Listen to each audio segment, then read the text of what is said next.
Glórias a Deus, Jesus. Primeira carta de Paulo aos Coríntios, capítulo de número 11, e o versículo de número 23. Glória a Jesus.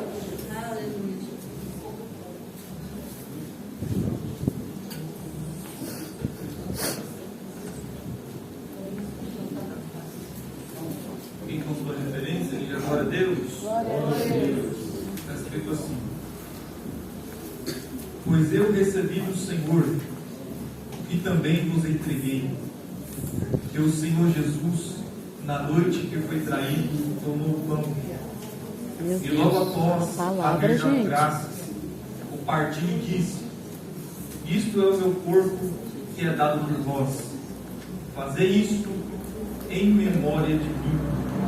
Do mesmo modo, depois de cear e depois de comer, ele tomou o cálice e declarou: este cálice é a nova aliança no meu sangue.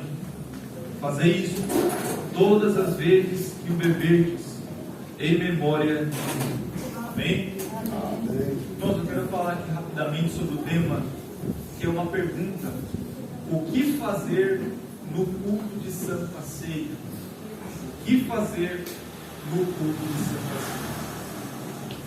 Todos nós sabemos que o culto de Santa Ceia é o culto mais importante para a nossa igreja. E quando nós falamos da Santa Ceia do Senhor, nós temos que lembrar que existem alguns pontos de vista e também colocar diante de nós aquilo que nós acreditamos, ou seja, aquilo que a Bíblia diz que é correto e é verdade. Existe um ponto de vista sobre a ceia do Senhor chamado transubstanciação. E qual é esse tipo de visão da transubstanciação? A Igreja Católica, por exemplo, acredita que ao celebrar a ceia do Senhor e orar pelos elementos da ceia, o pão e o cálice, eles estão literalmente participando do sangue de Jesus e do corpo de Jesus.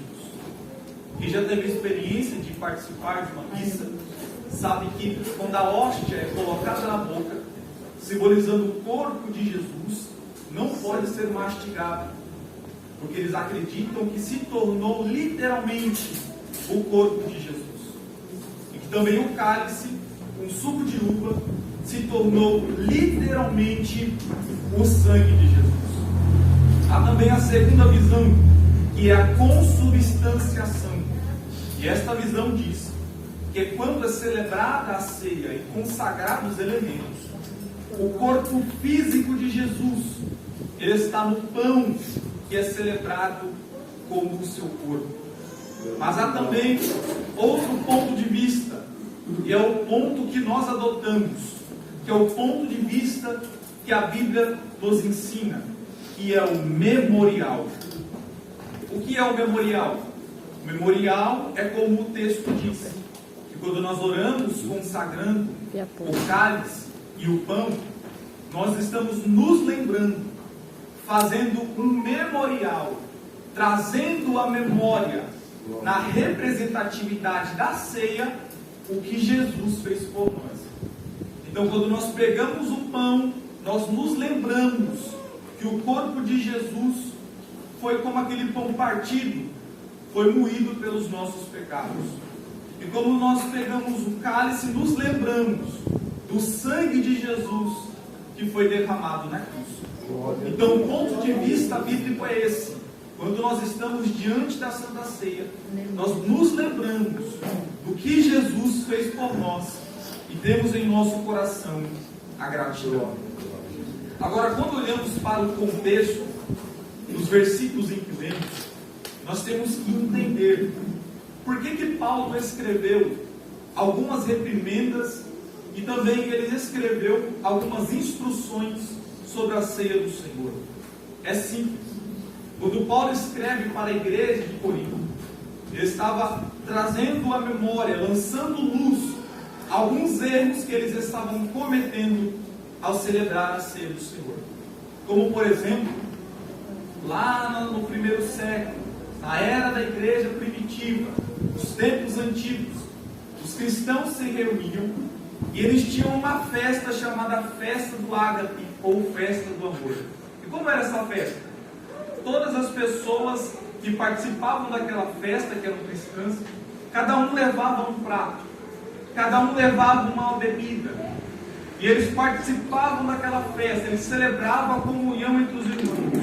Só que tinha um problema, porque aquilo que era para ser bom se tornou ruim, porque os ricos levavam muito e eles comiam o seu alimento, e aqueles que eram pobres não tinham acesso aos melhores alimentos e ficavam com fome, envergonhados. E outros ainda pegavam um vinho e se embriagavam no momento da festa do ágape. Só que o grande problema era que a festa começava na festa do ágape, do amor, mas no meio dessa festa parava tudo, se celebrava a ceia do Senhor. Então olha a forma como os cristãos estavam se comportando. Alguns participavam da ceia bêbados, outros comiam demais, outros criavam confusão, porque os pobres não conseguiam chegar até o alimento. Aí Paulo ele escreve o capítulo 11, e ele começa a trazer algumas reprimendas sobre esse tipo de comportamento dos irmãos da igreja primitiva.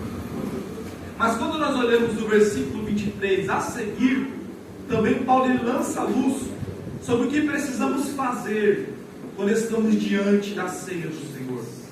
Então o que a gente precisa fazer quando a gente está diante da ceia do Senhor? Em primeiro lugar, quando a gente está diante da ceia do Senhor, nós precisamos olhar para trás, precisamos olhar para a cruz. E quando nós olhamos para a cruz, nós devemos entender o que levou Jesus para a cruz. Existem pessoas que dizem: Jesus foi para a cruz porque Judas o traiu. Outros vão dizer: Jesus foi para a cruz porque Pedro negou. Outros ainda vão dizer: Jesus foi para a cruz pela negligência de Pilatos. Jesus foi para a cruz porque os soldados o levaram. Ou então Jesus foi para a cruz porque ele foi pregado de mãos e pés no madeiro. Só que Jesus não foi para a cruz porque ele foi traído. Ele não foi para a cruz porque ele foi negligenciado. Ele não estava preso na cruz por causa dos pregos nas mãos e nos pés. O que levou Jesus para a cruz foi o amor que ele tem por nós. Porque Deus amou o mundo de tal maneira que enviou o seu Filho unigênito, para que todo aquele que nele crê não pereça, mas tenha a vida eterna. Jesus ele morreu em nosso lugar. E na teologia nós chamamos dessa morte de morte substitutiva. O que é esta morte substitutiva? É Jesus assumindo o lugar de alguém. É um santo assumindo o lugar de um profano. É alguém que não tem pecados assumindo uma vida de alguém que tem muitos pecados. Jesus de fato era santo, mas ele assume o lugar de uma pessoa que é pecadora e ele morre no lugar dela. Aí alguém pode perguntar: por que Jesus teve que morrer por mim? Quando o homem pecou, o pecado entrou no mundo e o homem passou a ser o transgressor, e o pecado de Adão ele passou para a humanidade. Logo, o pecado chegou até nós. Só que aqui tem um problema, porque a justiça de Deus, e Deus é justo, precisava ser saciada. Alguém precisava pagar a conta. Alguém precisava morrer no lugar desse transgressor. Então, durante a história, homens mataram cordeiros, mataram animais.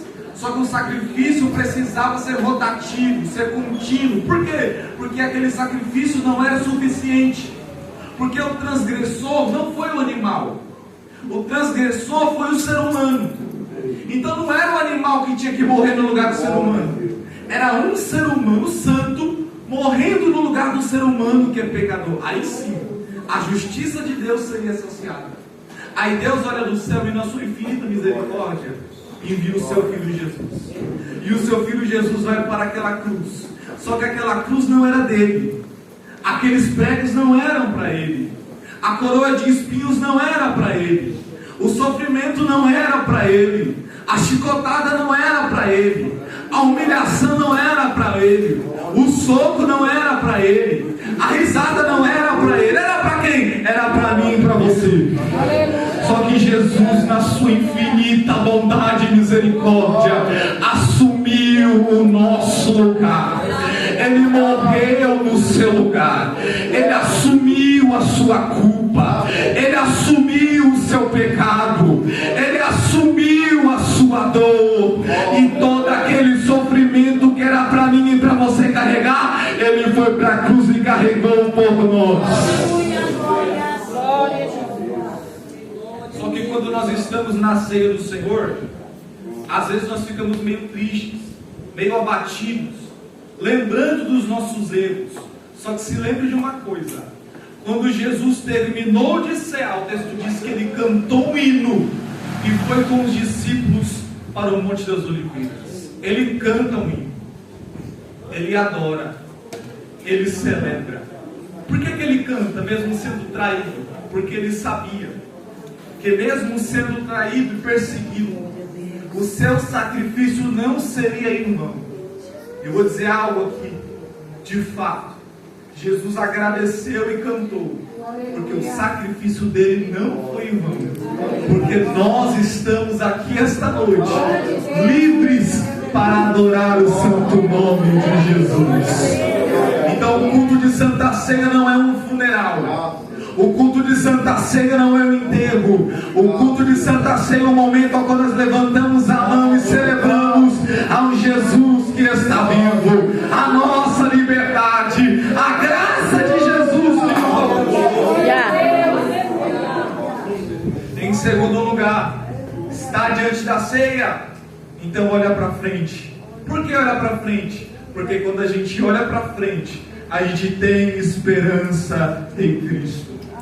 A ceia será celebrada até que Ele venha. Ou seja, a dúvida de alguém aqui pode ser: Luiz, por que todo mês a gente celebra a Santa Ceia e nunca acaba? É simples, porque o próprio Jesus disse que ela será celebrada até que Ele venha. 1 Tessalonicenses capítulo 4, versículo 16 diz que no dia em que Jesus vier, a trombeta soará e o próprio Cristo descerá ao encontro da sua igreja. Só que se lembra, em Atos capítulo de número 1, os discípulos estavam com Jesus. Jesus foi subindo aos céus. Os discípulos, olhando para Cristo, fixaram seus olhos. Os anjos chegaram diante deles e perguntaram: varões galileus, por que estão olhando para o céu atônitos, fixando o seu olhar lá? O Jesus que vocês viram subir é o mesmo Jesus que voltará. Aleluia! Só que na primeira vinda, no primeiro momento que ele vem para chorar. Mas na segunda vinda dele, ele veio para sorrir. Na primeira vinda ele veio para salvar. Na segunda vinda ele veio buscar os salvos. Na primeira vinda ele veio levantar. Na segunda vinda ele veio buscar aqueles que estão de pé. Na primeira vinda ele veio redimir. E na segunda vinda ele veio buscar os redimidos. Na primeira vinda ele usou coroa de espinhos. Na segunda vinda virá coroado de glória. Na primeira vinda ele veio na manjedoura. Na segunda vinda ele veio rodeado dos seus anjos. Na primeira vinda usou caniço de madeira. Na segunda vinda virá com cetro de justiça. Na primeira vinda ele veio humilde, entrando montado no jumentinho. Mas na segunda vinda a Bíblia diz que ele virá montado num cavalo branco com o seu exército, e na sua coxa estará escrito: Rei dos reis e Senhor dos senhores. Rei dos reis e Senhor dos senhores.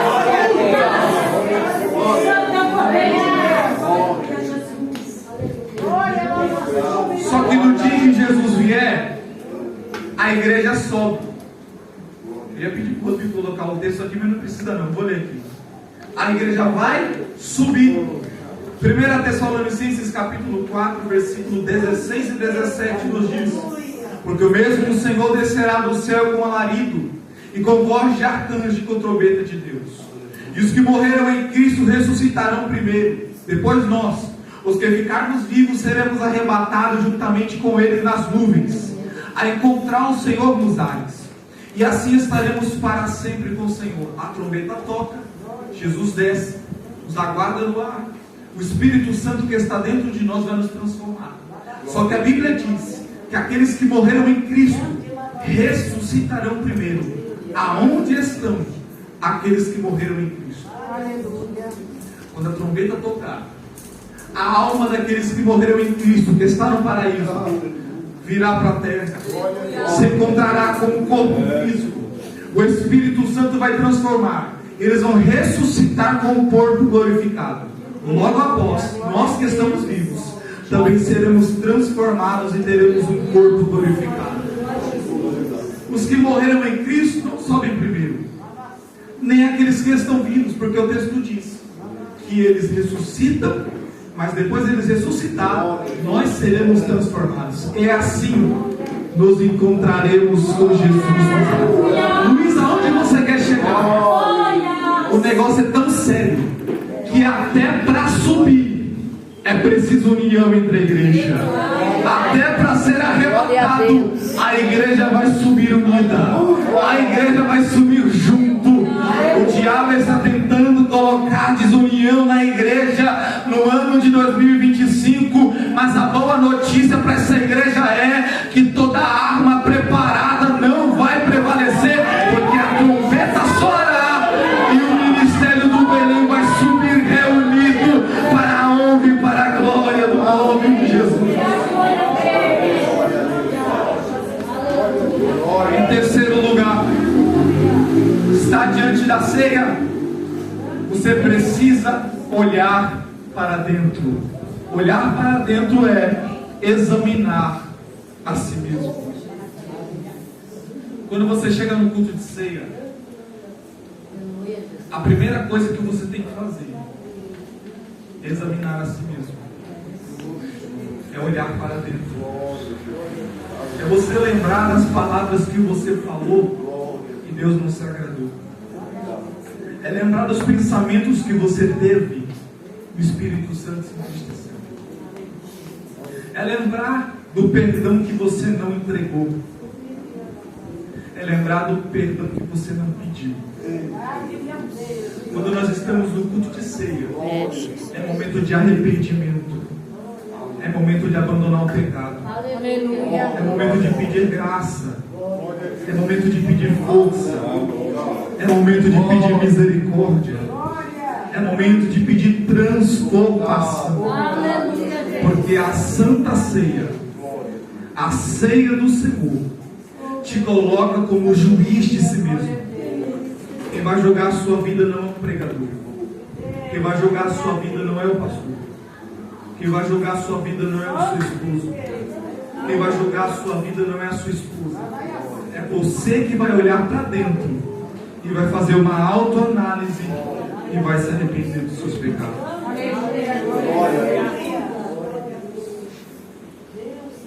Já estou concluindo. Mas eu não posso deixar de falar. Redobre sua atenção para isso aqui. Eu não posso deixar de falar que há consequências para quem participa da ceia sem reverência. Isso aqui não sou eu que estou falando. 1 Coríntios capítulo 11, versículo 29 e 30. Se você quiser ler na sua Bíblia, pode ler. Porque o que come e bebe indignamente, come e bebe para a sua própria condenação, não discernindo o corpo do Senhor.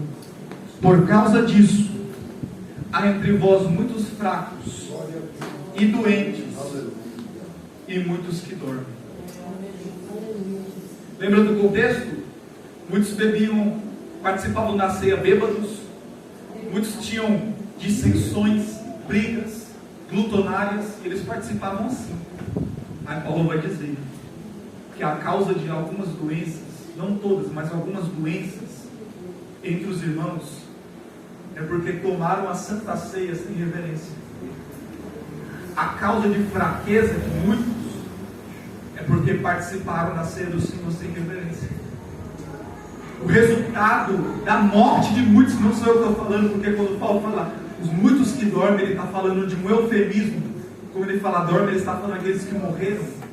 Muitas pessoas tiveram a sua vida abreviada, não perderam a salvação, mas morreram cedo, porque se assentaram na mesa do Senhor sem reverência, sem arrependimento, sem mudança de vida. Pecar todo mundo peca, mas sem arrependimento, sem mudança de vida. Então é o momento da gente fazer uma autoanálise e entender o que é o sacrifício de Jesus, o que é a ceia do Senhor. Em quarto e último lugar, nós devemos participar da ceia do Senhor olhando para cima.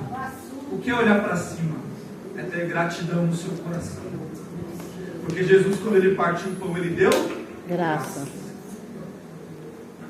E Davi era tão grato a Deus que ele disse no Salmo de número 116, verso 2: que darei eu ao Senhor por todos os benefícios que me tem feito?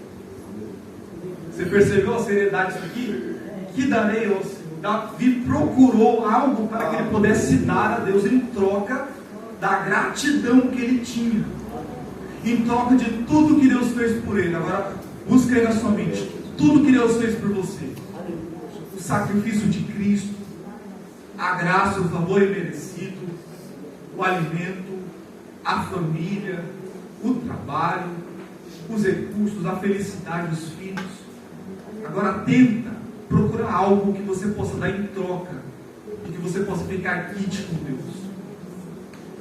Quando Davi fala esse salmo, ele está querendo dizer: não tem nada que eu possa fazer para que eu possa contribuir, para que eu possa retribuir a Deus o que ele tem feito. Aí quando eu estava meditando esse texto, eu entendi que não existe nada que eu possa fazer, que eu possa retribuir tudo que Deus fez. Então o que eu faço? Eu tenho que viver dando glória, eu tenho que viver adorando, eu tenho que viver celebrando, eu tenho que acordar todos os dias e dar graças a Deus, eu tenho que vir para o culto e dar glória a Jesus, eu tenho que vir para o culto, levantar a minha mão e dizer assim: eu sou grato a Ti, eu te adoro porque eu sou grato.